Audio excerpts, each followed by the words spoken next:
way. That's what I mean by should. It's not follow the rules, God damn it. I mean, there's some of that, because without the rules, we can't coexist, and you can't become disciplined. But it isn't follow the rules. Your 12 goddamn rules for life. Right, right, yeah, exactly. Yeah, exactly, yeah. No, okay. I understand what you're saying, but it still doesn't quite answer my question. Okay.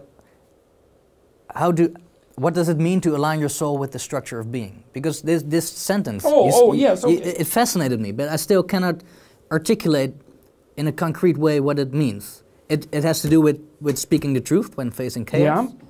Yeah, because it's partly because, you see, this is something I would really like people to take away from 12 Rules of Life. It's like, there's a chapter in there called Do What Is Meaningful, Not What Is Expedient, and it lays out two pathways of, and it's so interesting because I would say that what happened in the Channel 4 interview was that I was trying to use my speech in a meaningful manner, and I'm not saying that I have no lingering elements of expediency, I'm not saying that, but I was trying to utilize my speech in a meaningful manner. I wasn't trying to manipulate the conversation. I didn't have a plan for the interview. I didn't think, I'm going to go on here and sell 1 million books. There's no plan. The plan was to go and have a talk. That's it. Yeah. And to let whatever happened happen.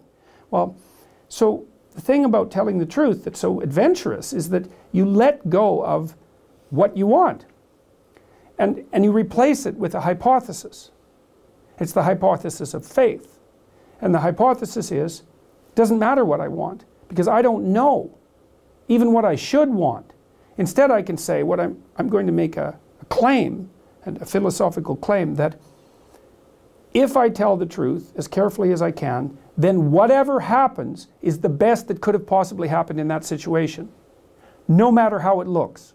Yeah. Right. Right. And that's profound. Well, but it's adventurous. That's the thing that's so fun about it. And I think this is also why it's not merely you should bow down to the rules, because that's sort of a slave mentality in some sense, right? And I mean, you have to be a slave to things. You have to be disciplined. So I'm not denying the utility of following the rules, but telling the truth is much more dynamic than that, because you don't know what's going to happen. Yeah. And you don't care. Or maybe to put it more precisely, as I said, you assume that whatever happens is the right thing. Yeah. And then it was so exciting to me last year when I was doing the biblical lectures to understand finally that the link between the idea of God employing the logos to create habitable order and saying that it was good. I said, okay, so that's the deepest reflection of that idea. The idea is that the being that you speak forth from potential with truth is good. Yeah. It's like that might be true. Yeah. Well, Jesus, just think what it would be like if that was true. Yeah. It's the key. It's like, well, how do you set things right? Tell the truth.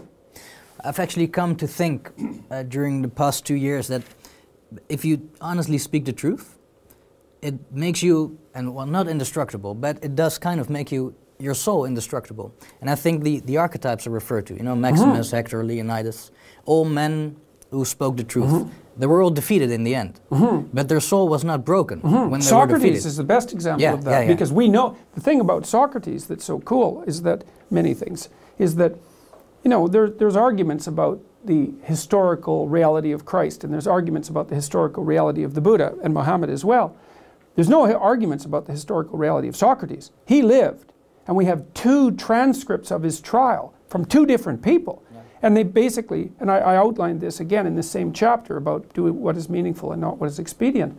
When Socrates, when he was accused of corrupting the youth of Athens, there was a game that was going on. It was a political game.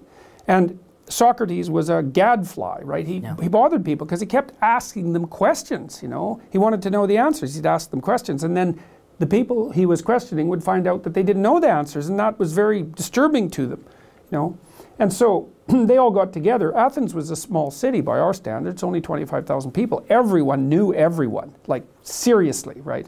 And all the local aristocracy got together and said, God, we're sick of this guy. Why don't we tell him we're going to put him on trial? And sort of hint that he should get the hell out of town. That was the game. Yeah. So that, they announced the trial, and everyone knew it was going to be a fixed outcome.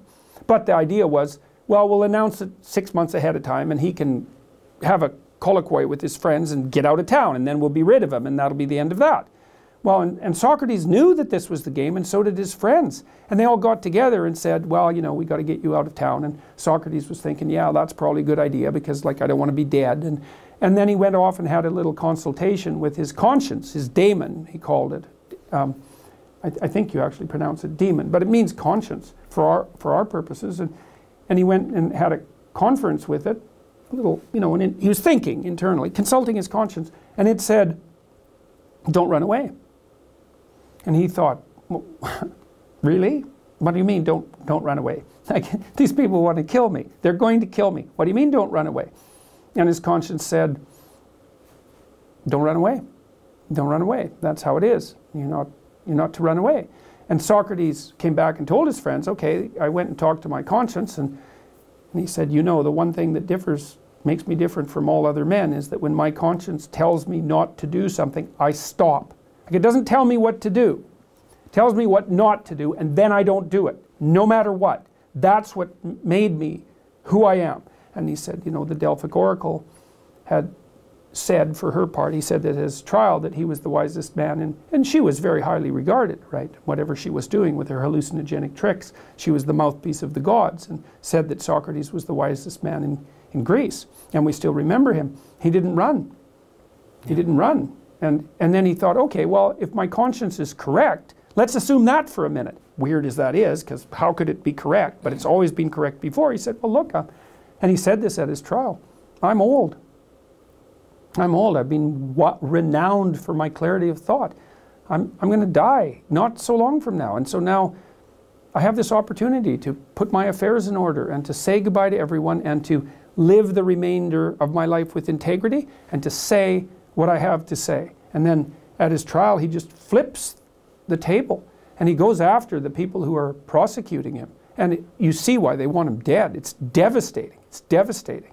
And so, you know, we know the story 2,500 years later, 3,000 years later. And, well, and that's a reflection of exactly what you said, is that that part of the spirit doesn't die. Yeah. Now, what does that mean? I think it means that it dies when you corrupt yourself. Well, that's what Solzhenitsyn said in the Gulag Archipelago. You know, he said there's something worse than death. That's a good thing to know. Yeah. And that's the death of your soul. And that's whether the soul is immortal or not. It's a psychological idea. It's like there are conditions under which it would be better not to live. Well, that's the cry for freedom, I would say. You know? So, because life without truth is hell. Yeah. That's the right way of looking at it. Yeah. Strong stuff. That's for sure. Well, strong stuff. Yeah, I know. Life is hard. I know. And because life is hard, we're going to the fourth point, okay, which might make it a little less hard.